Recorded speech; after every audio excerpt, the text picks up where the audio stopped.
You just said that you did not feel that what the president's about to announce will shake too many trees, but will it solidify some confidence that at least one sector, the agricultural sector, will be stabilized for the moment with, yes, not trade, but aid? I think politically it will ensure that the farmers stick with Trump, and they have been a political base for him. Okay. So I think there's a good reason to do that. Okay. There we go. Thank you very much, Sarge, and let's listen to the president. Have been with me from the beginning, and I've been with them from the absolute beginning. The relationship has been very good. So we're here with a vital action support for the American farmers, people that we love, people that have been going for a long time, and they've done really well, and they have ups and they have downs. It's a wild business, but you wouldn't trade it for anything. I know that, right? I know that 100%. We're grateful to be joined by Secretary of Agriculture, Sonny Perdue. Sonny, thank you very much. Sonny, great job. Come here. Thanks also to Representatives G.T. Thompson. Thank you. Thank you very much. Lloyd Smucker and Mike Conaway. Thank you, fellas. Appreciate it very much. Been very helpful. Along with Missouri Agriculture Director Chris Chin. Thank you, Chris. Great job. Also with us today are several of our nation's greatest farmers, including American Farm Bureau President Zippy Duval. Zippy, oh, Zippy has been so good to me. Thank you, Zippy. I appreciate it very much. Along with members of the farm groups representing producers of corn, soybeans, wheat, and pork. For years, our politicians have allowed other countries to steal our jobs, punish our workers, and target American industry and American agriculture. I can't say this is just the Democrats, but in particular, the Democrats have done absolutely nothing about this. From the year 2001, when China joined the World Trade Organization, which was, by the way, a disaster, until the year 2016, the United States lost more than 60,000 factories and millions of jobs. China imposed massive barriers to American farm products. You people know that very well, right? Very well. And engaged in theft of trade secrets from American agribusiness. We racked up nearly $4 trillion in trade deficits in goods with China during those years. And the numbers are absolutely astounding, what's been happening over the last 10 years in particular. But you go back 30 years and you wouldn't even believe it. This was a massive transfer of wealth from the United States to China, financing China's infrastructure, commerce, technology, and military. And you've heard me say it many, many times before. We helped rebuild China.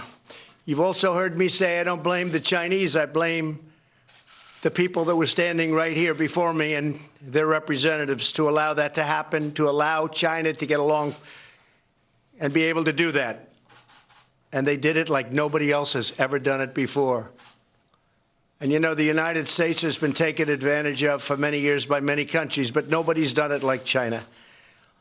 To end these chronic trading abuses, my administration took necessary and very lawful action to protect America's economy, security, and farms.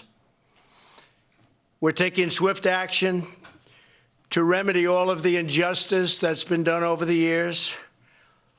In particular, you could say with our farmers, they're patriots. They stood up and they were with me. They didn't say, oh, you shouldn't do this because we're going to have a bad year. Because they've had 20 bad years, if you really look. You take a look at those charts, way back, longer than that. It's just been a steady spiral down. So we will ensure that our farmers get the relief they need, and very, very quickly. It's a good time to be a farmer. We're going to make sure of that. So today I'm announcing that I have directed Secretary Perdue to provide $16 billion in assistance to America's farmers and ranchers. It all comes from China. We'll be taking in, over a period of time, hundreds of billions of dollars in tariffs and charges to China. And our farmers will be greatly helped. We want to get them back to the point where they would have had if they had a good year. This support for farmers will be paid for by the billions of dollars our Treasury takes in. We'll be taking in, depending on what period of time we're talking, many billions of dollars, far more than the $16 billion that we're talking about. But the $16 billion in funds will help keep our cherished farms thriving and make clear that no country has veto on America's economic and national security. Can't let that happen, ever. And if you remember, not so long ago, during the time of our negotiation, and China broke the deal with us, and that's okay, that's fine. But during that time of negotiation, if everyone remembers, we had periods where China would target our farms, right? They would actually target. They took an ad in a newspaper from Iowa, big ad, saying lots of bad things about the administration, about the fact that we're negotiating too tough, we're not going to make a deal. But they steal intellectual property by the billions. Somebody estimated it at $300 billion. Nobody knows how you estimate it, but somebody does. They say $300 billion a year in theft, intellectual property theft. So we can't let that happen. Our economy is booming, our nation is prospering, and now is the time to insist on fair and reciprocal trade for our workers and for our farmers. I remain hopeful that at some point we'll probably get together with China. If it happens, great. If it doesn't happen, that's fine. That's absolutely fine. And I look forward, I'll be seeing President Xi at the G20 very shortly. Many of you are going to be there. Many of the media present, you'll be at the meeting. And we look forward to that. But in the meantime, and maybe for a long time, I appreciate the incredible bipartisan support that my administration has had on trade and trade policy, especially as it pertains to placing very massive tariffs on China. And just so you understand, these tariffs are paid for largely by China. A lot of people like to say by us. In fact, Larry Kudlow was quoted, but they didn't have the second part of his quote, which was a very good quote. China subsidizes a lot of businesses, and China came out, and in subsidizing the business, they pay for a big portion of that tax. But right now, a lot of companies are moving out of China because of the tax. They're moving to non-tariffed countries. So it's a bad thing for China. We don't want that, but that's just the way it works out. But we're taking in tremendous amounts of tariffs, and you don't have to pay, by the way, tariffs for companies when they move into the United States. You move to the United States, it's very simple business. There are no tariffs to pay. And many companies are already planning to move back to the United States or to move to the United States for the first time so they don't have to pay the 25% tariff. But they're moving to Vietnam, they're moving to other places, but we'll get plenty of them. Our country must maintain a united front to achieve maximum results for our people. Very simple. For years, farm income has declined, and we're talking about many years. This year, however, and I was a little surprised to see this because I know that there's been really a trade attack on our great farmers. Net farm income, because our economy is doing so well, is forecast to be nearly $8 billion higher than in 2016. Did you know that? You're doing better than you were doing in 2016. Nobody told me that. But that's because our economy has been so strong. Our economy is about as good as it's ever been, maybe better than it's ever been. And the agricultural exports are expected to be $10 billion more than in 2016. It's not bad. You've done a good job. We both have. We all have. The farmers have. So we're fixing broken trade deals to open up markets for American exports, including with the brand new U.S.-Mexico-Canada agreement, an agreement that the Democrats in Congress, many are supporting, I must say. They've told us they're supporting it regardless of leadership. I don't think Nancy Pelosi understands the deal. It's too complicated, but it's not a complicated deal. It's actually not a complicated deal. It's a deal that's going to be many, many times better than NAFTA. I consider NAFTA to be one of the worst trade deals ever made in the history of our country. I think the World Trade Organization, Larry Kudlow, may be even worse. Maybe even worse. because of what it's done with respect to trade and international trade and trade with China, what it's done for China and how much money our country has been losing to China every year. So World Trade Organization has been really bad, but the NAFTA has been one of the worst deals ever made in trade. Just last week, we reached an agreement with Canada and Mexico to lift major tariffs on American agriculture, and we opened up the beef exports with Japan. Did you know that? Right? That's a big deal. So we opened it up with Japan, first time ever. So beef is now going to be starting to flow to Japan, and our folks that do beef, they are very much happy. They were shocked to see that one, but it's happening. It's happening fast. And I think things probably are going to happen with China fast, because I can't imagine that they can be thrilled with thousands of companies leaving their shores for other places. We're saving our farmers and ranchers from ridiculous regulations also, and as of next week, we're signing some additional voiding of some really dumb regulations, Sonny, that will make farming a lot easier, a lot better. And one of the regulations we did, Waters of the United States rule. It sounds beautiful, but once you open the document, it's a total catastrophe, and you know that better than anybody. I got rid of it. I terminated it. It's got a beautiful title. Everything inside is a disaster for our farmers and actually for our country. We're ensuring that ethanol remains a vital part of America's energy future, and we increased it to E15, and that's tremendous for, in particular, for the most part, our corn farmers, for corn. And the people in Iowa and lots of other places are very happy. I just did it recently, and I made a promise during the campaign that I was going to do it. And I don't know if it had an impact, but I won Iowa by a lot. And perhaps it did, perhaps it didn't. I don't really care. It's the right thing to do. So you're going to be at E15, which is something I think you've been waiting for a long time. And we're going to also make that available year-round. They had it for a period of 8 months. Now we're going to make it year-round. That was a ridiculous rule. We're fighting for rural broadband, improving rural health care, and bringing new prosperity to distressed rural communities through opportunity zones. Opportunity zones, Tim Scott and I and others have worked so hard on opportunity zones. They're really working, far greater than anyone thought, including me. People are coming in, they're investing large amounts of money in places that they would have never invested before, inner city locations and others, and it's been incredible. It's one of the reasons our African-American unemployment is the lowest ever, Hispanic, Asian, the lowest ever. We have the lowest unemployment rates ever, and we have today, literally today, I just saw another report, it's been this way for a while, the most people working in the history of our country working today. So that's really great. Mike, I mean, you look at that, that's pretty good news, right?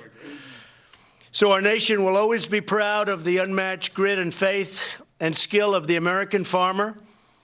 It's my honor to do what we did. I want to thank Sonny Perdue and all of the people that worked so hard on getting this done. It's being implemented right now.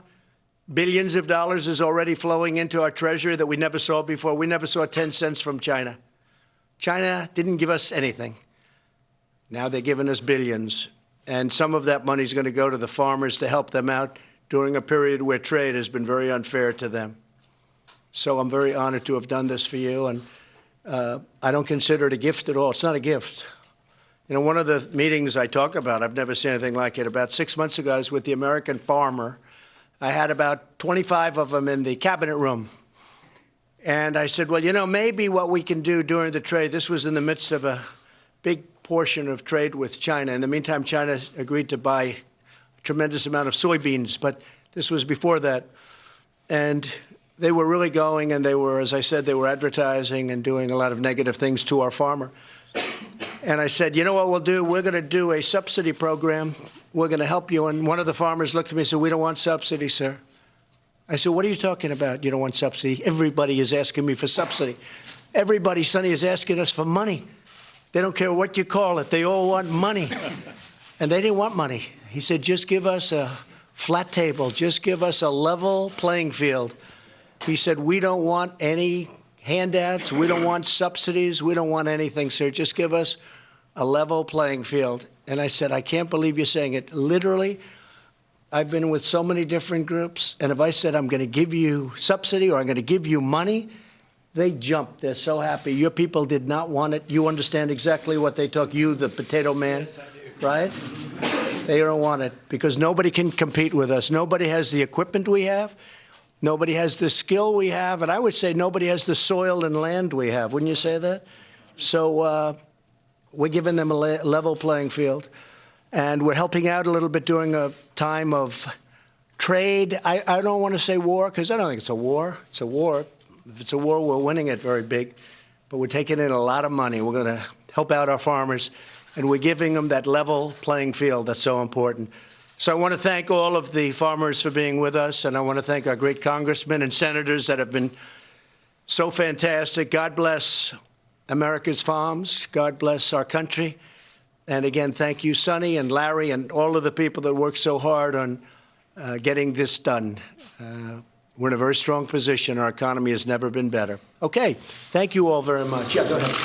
The quick question, you mentioned the USMCA. Can you explain why you don't think, one, that Pelosi understands the deal, and two, why doesn't your administration send that text to Pelosi and force her hand and start the clock? Well, they're being very nice to her because they really, she's a mess. Look, let's face it, she doesn't understand it. And they sort of feel she's disintegrating before the rush. She does not understand it. They want to have her understand it before it's finished. It's signed, as you know. Mexico's approved the deal. Canada's approved the deal. And they're waiting to get a signal for her.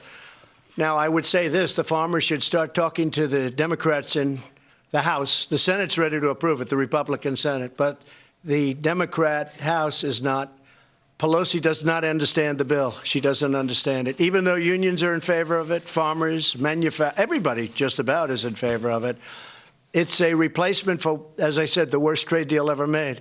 So she's got to get up to snuff, learn the bill. And by the way, I think she wants to approve it. I think. But so Bob Lighthizer, who you can speak to if you want, he's waiting to get the okay from her to send it in. But we're at a point where we're just going to have to send it in. It's all ready. How long will you wait, sir? Well, he said she'd like to have 2 weeks to get to know the bill. I think that's a long time. I think it's a do-nothing Congress. The Democrats have done nothing in the House. They've done absolutely nothing. They don't get it. I mean, other than investigate. They want to, let's investigate. After the Mueller report came out, no collusion, no obstruction, no nothing. Let's start it all over again. They weren't too happy, so they want to just keep it going. And what that does is it takes up tremendous time and energy, and they've done absolutely, I mean, it's just been it's been very, that would be very sad. Jeff? Speaker Pelosi said today she hoped your family would conduct an intervention with you. What's your reaction to that? No, I saw her read it perfectly, just the way she said it. It's very, very sort of a nasty type statement, but I will say this. She said I walked into the room right next door yesterday and walked in and started screaming and yelling. Just the opposite. Just the opposite. Because I know that they will always say that, even if it didn't happen, because this happened once before. I walked out. I was so calm. You all saw me minutes later. I was at a news conference. I was extremely calm. I was probably even more so in that room. So I walked into the cabinet room. You had the group, Crying Chuck, Crazy Nancy. I tell you what, I've been watching her, and I have been watching her for a long period of time. She's not the same person. She's lost it. Now, as far as the group is concerned, where is Sarah, Kellyanne? Where are you? Come here a minute. You were in that room. Kellyanne? You were in the room. Sarah was in the room. Mercedes was in the room yesterday. So I just want to let you know, every time I go into a room, if there aren't cameras, they come out and say, oh, he was yelling, he was screaming. Kellyanne, what was my temperament yesterday? Very calm, no temper tantrum. I told the Facts First crowd as they published that you were fuming, temper tantrum, rage, lost it, that's just a lie because everyone was after somebody had it on tape too. But you were very calm, stood at the end of the They have it on tape someplace? Good. Cabinet, you stood at the end of the table, stated your case. Peter doesn't want to hear this, by the way. He wants to ask the headlines are written there. because he doesn't. He's fake news. But go ahead. Sir, Mr. President, why would you have to raise your voice? You said to them, when you're done, your 2 tracks, come back and we'll talk about infrastructure. You've made that very clear. We had the meeting infrastructure, set up, drug right? pricing, USMCA. You've made that very clear to them. And I just don't know what she's going to do with USMCA. It's going to be one of the great trade deals of all time. And frankly, if we didn't have tariffs, we would never have a deal like this. Because when Canada, when Mexico said they're not going to agree to certain points, I said, that's okay, we're just going to tariff your nation. We're going to tariff you. Either you're going to agree or not. It's a great deal. In fact, you know, your friends on the other side of the border, they started striking and picketing. So that's usually not a good sign for the other side, right? We made a great deal. But whether or not Pelosi understands it or whether, I don't think she's capable right now of understanding it. I think she's got a lot of problems. Mercedes, you were in the room yesterday. I walked in, and I would say in this voice, I said, not right what you did, and calling a meeting like this wasn't right. And so I said, so I'm going to postpone it or call it off. But you can focus on one thing. You shouldn't go down two tracks at the same time, because they can't.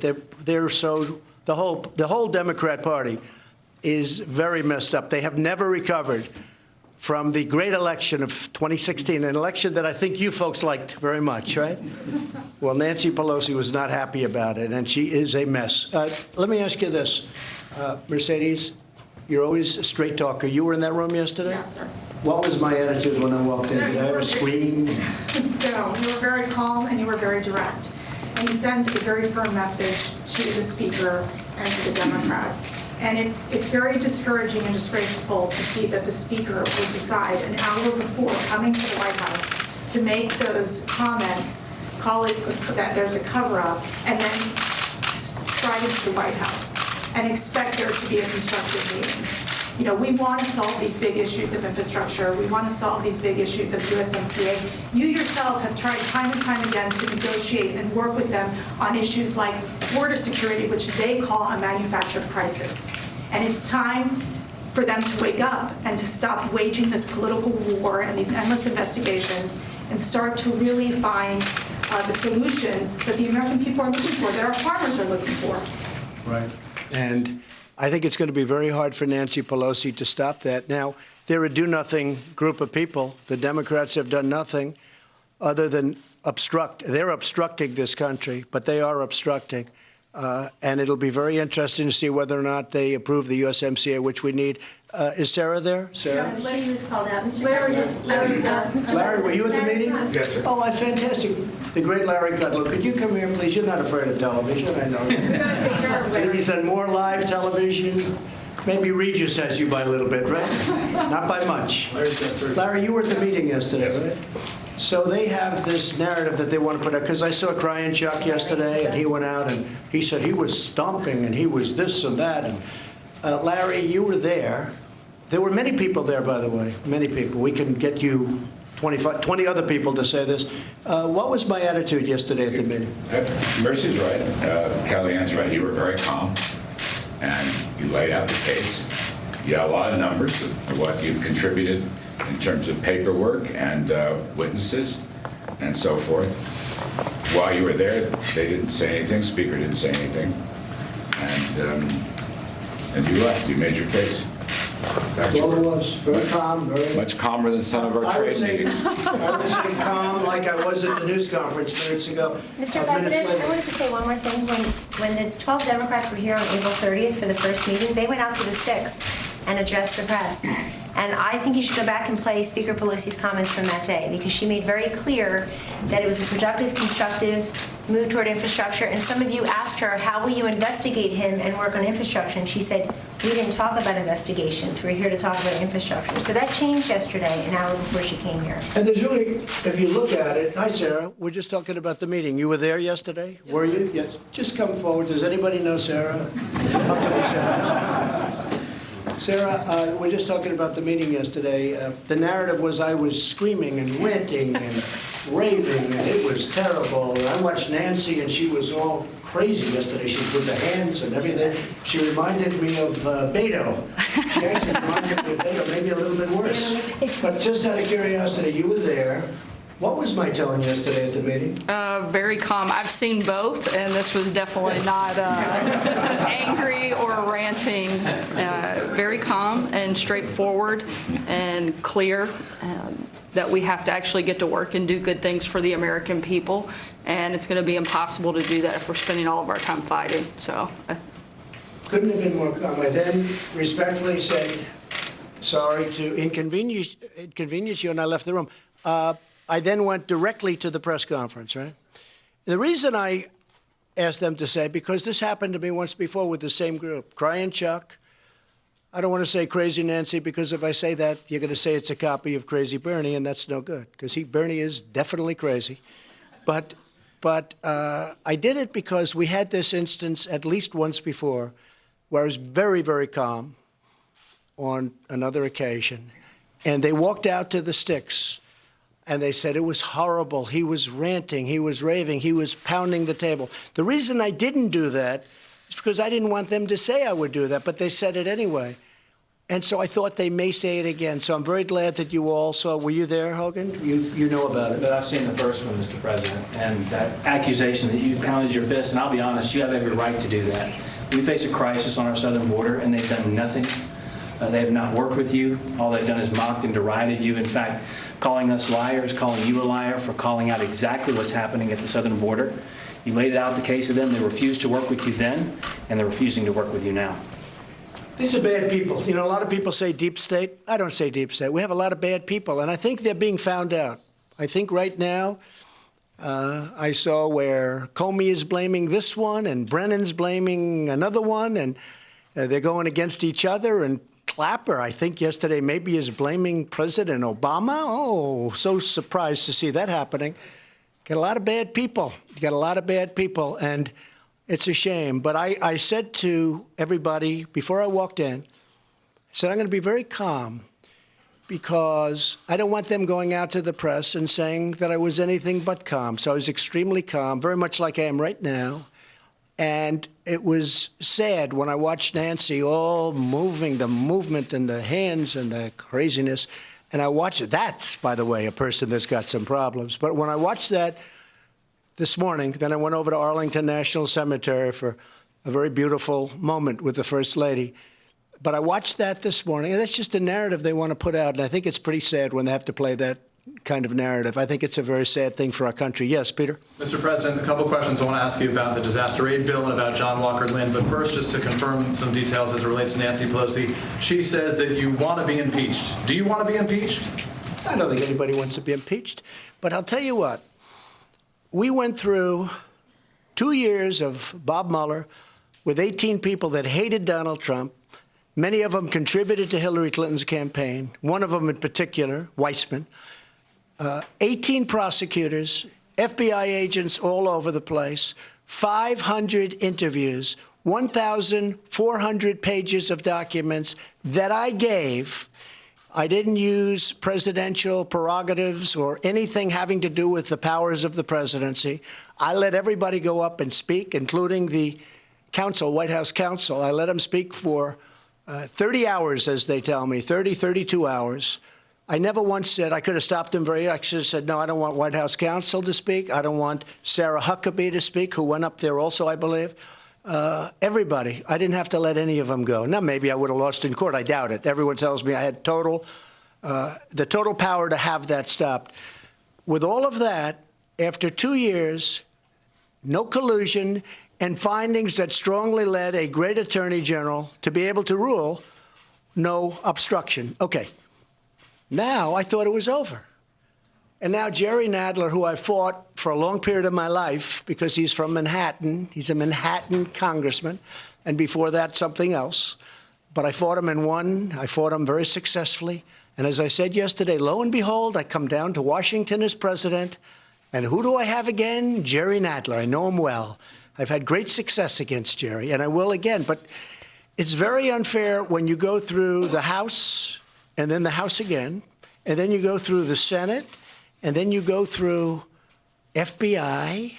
You have foreign countries, it sounds like, involved. With all of this, no collusion, no obstruction, and I thought it was over. And we can focus on the USMCA for the farmers, and instead they want all the same papers that have just been gone over with. Now, I would imagine that Mueller went over my financials. He spent $40 million, so I would imagine they went over my taxes, my financials, my everything.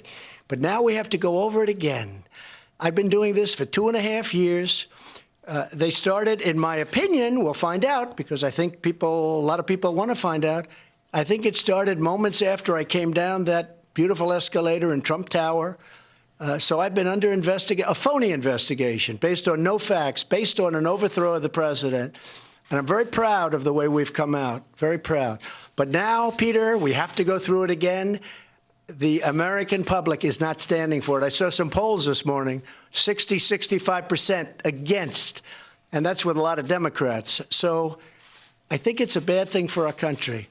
But I thought it was over with 4 or 5 weeks ago when you had no collusion, and now all of a sudden we continue to go down this path. I don't think people are going to stand for it. The release of the so-called American Taliban, John Walker Lynn, today, what's your reaction? I don't like it at all. This was a judge that gave a 17 or a 20-year sentence, and he got some time off. And believe it or not, about 2 weeks ago, I went to the best lawyers in our country that work for government. I said, what can we do about this? Because I heard about this 2 weeks ago. I got a beautiful letter from the daughter of the first man they say killed in Afghanistan from the CIA. And I went and checked. And he said, from a legal standpoint, there is nothing we're allowed to do. Because if there was, I would have done it instantly.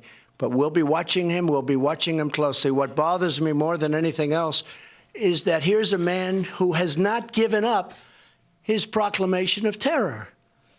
And we have to let him out. Am I happy about it? Not even a little bit. The lawyers have gone through it with a fine-tooth comb. If there was a way to break that, I would have broken it in 2 seconds. I knew about it very well. Do you support the disaster relief bill that includes no immigration money? Well, we're going to get the immigration money later, according to everybody. I have to take care of my farmers with the disaster relief. If I didn't do that, really, it's a long time in coming. This way, our farmers from not only Georgia, Alabama, different places, some in Florida, but if you look at what happened in Nebraska and Iowa and a lot of different places, they got wiped out. They got hurt badly. And I didn't want to hold that up any longer. So the answer is I totally support it. I'd like to see it happen. We'll take care of the immigration later. The wall is being built. We just left the Army Corps of Engineers. We will soon have hundreds of miles under construction. And we'll have way over 400 miles completed by the end of next year. Mr. President, why should importers' money go to American farmers? Because the American farmers have been used as a vehicle for China to try and hurt our country. And they've been very brave. No, in particular the farmer. They've been very, very brave. They've been very patriotic. But China has openly stated they're going to use the farmer. The reason is because I got the farmers' votes. You look at a map, it's all red, meaning Republican, meaning Trump. It's all red in the middle states, as you know. It's got a little blue here and a little blue there. So if you look at, I guess China's they're definitely a smart player.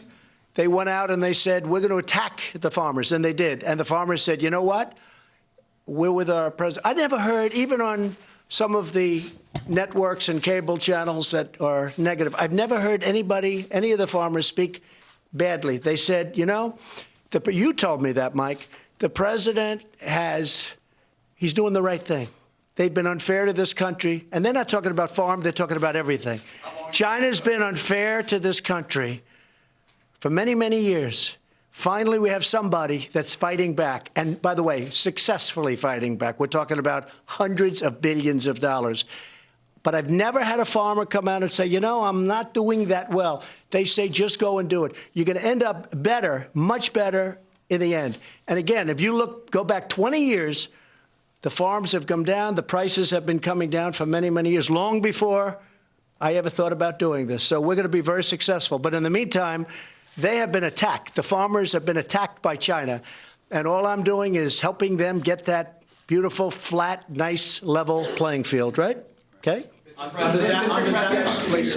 you, Mr. President. Would you consider sending troops to the Middle East to counter Iran as it was reported? Well, I would if we need them. I don't think we're going to need them. I really don't. But I have a meeting on it in about an hour. I would certainly send troops if we need them. Iran has been a very dangerous player, very bad player. They're a nation of terror, and we won't put up with it. The deal that was signed by President Obama was a horror show. It's a terrible deal. The minute I collapsed that deal and terminated it, Iran went in a very bad direction. They're now suffering massive problems financially. They have inflation that's about the highest in the world. They're people, and they're great people. I know many Iranians, they're great people. But the country is in very bad shape. When I first came here, that was a country of terror. They were all over. I remember, and I've told this story, but I've been at many different meetings where every single problem caused in the Middle East, and maybe beyond, but in the Middle East, was caused by Iran. They were behind every single, we had 14 different attacks at one point. They were behind every attack. So we'll see what happens with Iran. No, I don't think we'll need it, but if we need it, we'll be there in whatever number we need. Yes, ma'am. Do you think that the United States reduced its footprint in the Middle East too far? And now No, I don't think so. I don't think so. Look, I don't think we ever should have been there. Okay, I inherited this mess. Should we have been there? No, we shouldn't have been. Should we have gone to Iraq? Should we have attacked Iraq, which did not knock down the World Trade Center? We had a place that was not conducive to terrorists, okay? The terrorists were killed instantly in Iraq. And now it's, tough situation. So I think we should not have been in the Middle East. With that being said, we've done a great job. I took over the ISIS fight. We knocked out 100% of the caliphate. That doesn't mean that they're not going to blow up a store. They're totally crazy. But we knocked out 100% of the caliphate, and I did it quickly. When I came in, President Obama had totally lost control. He had lost control of the military. He had lost control of the fighting. And our military was totally depleted and in very bad shape. These folks know that better than anybody. They were in very bad shape. We will soon have the strongest military that we've ever had by far, and nobody's going to mess with us. Okay. Can you get a trade deal with Japan relatively soon, you think? Well, I'm going to be with Japan, as you know. I'm going there on Friday. Many of you are going to be coming with us, and it's a very big thing going on with the emperor. It's something that hasn't happened in over 200 years.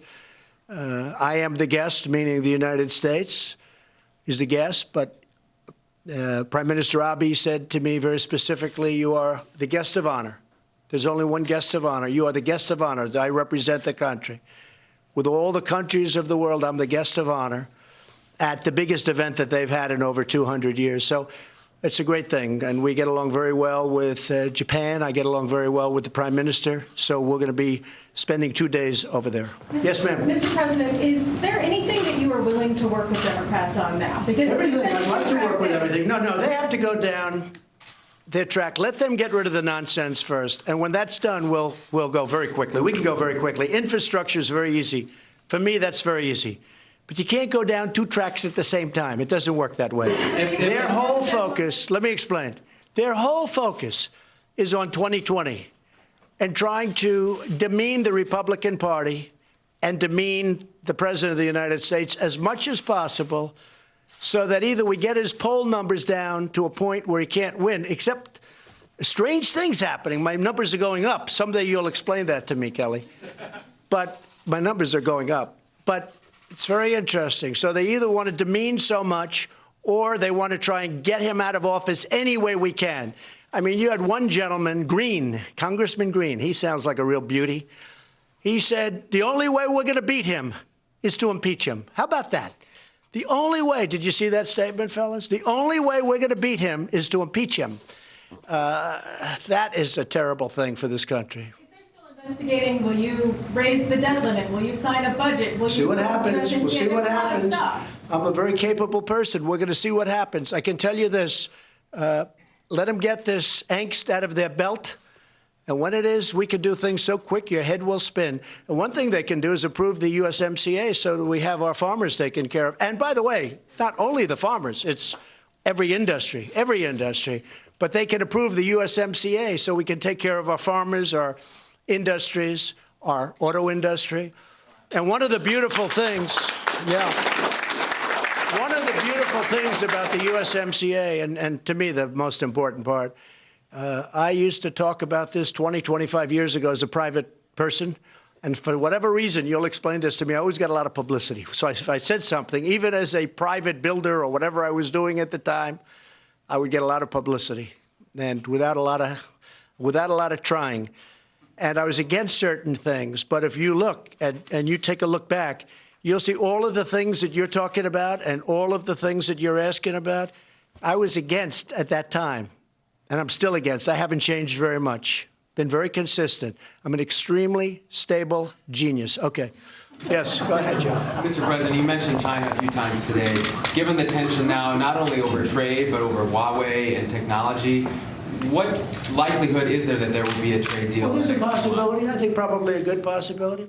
I don't know how China can do this because I'll be honest, we're getting hundreds of billions of dollars brought in to our country. We've never gotten 10 cents.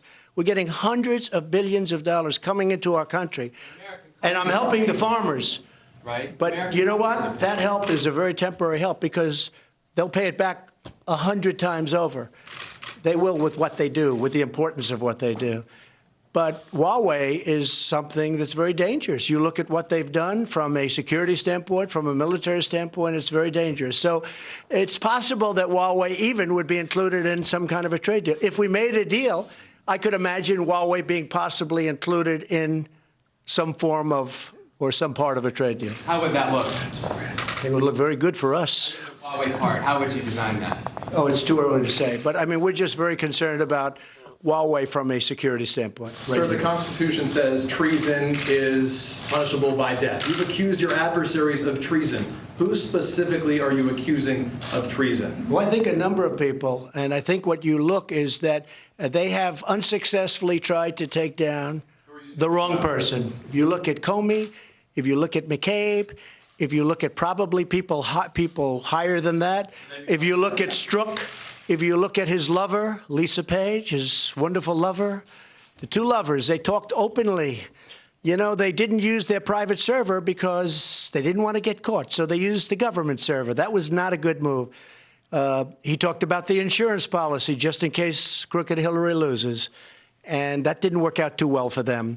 So you look at them, they want an insurance policy so that should she, for any reason, lose, remember, 100 million to 1. Maybe he said 100 million to nothing. But should she lose, we'll have an insurance policy and we'll get this guy out of office. And that's what they said and that's what they meant. That's treason. That's treason. They couldn't win the election. And that's what happened. And that's what's happening right now because without the treason word, I guess, but that's what's happening now. They don't feel they can win the election, so they're trying to do the 1,000 stabs. Keep stabbing. Let's have a financial. Let's have. And if you look, for $40 million, I would think seriously that Bob Mueller and his group of 18 killers have gone over my taxes. They've gone over my financial statements to a level that nobody has gone over them before. And they were not discussed even. They weren't even discussed or brought up. I have great statements. Okay, what else? Harriet Tubman You for said the you don't $20 want a bill? dual track. On one hand, you don't want a dual track, but on the other hand, you want USMCA. Well, I think things are very easy. USMCA is finished, just so you understand. This is a finish. This is not even negotiated. This is a finish. This is a great deal for our country. This is a great deal for our farmers, great deal for our manufacturers. And one of the things that was absolutely vital to me was that our companies, car companies in particular, don't leave our country, go to Mexico, build a car, sell it into our country with no tax whatsoever, and all of our workers are fired and all of those plants are empty, like happened to Michigan and Ohio and Pennsylvania and North Carolina and Kentucky and lots of other places. Guess what? Our car industry now is thriving. And under the USMCA, it's prohibitive to do that financially. It's prohibitive. It will be a tremendous price. Nobody will do it. And if you look, since I've been president, the mass exodus, they have almost 30% of our business in Mexico, our car business. It's ridiculous. It's all stopped. It's all stopped. Nobody's doing it. And now, as you saw in Ohio, great state, unbelievable state, the only thing I had was General Motors closed Lordstown plant, its big Lordstown plant. And I called up Mary Barra and I said, Mary, you either sell it or open it. She didn't like the way I talked to her. I said, I don't care. Doesn't matter to me. You either sell that plant or open that plant. And she sold it to a very good company, I think, that will do a good job making electric trucks. Okay, thank you all very much. I appreciate it. Thank you. Thank you very much.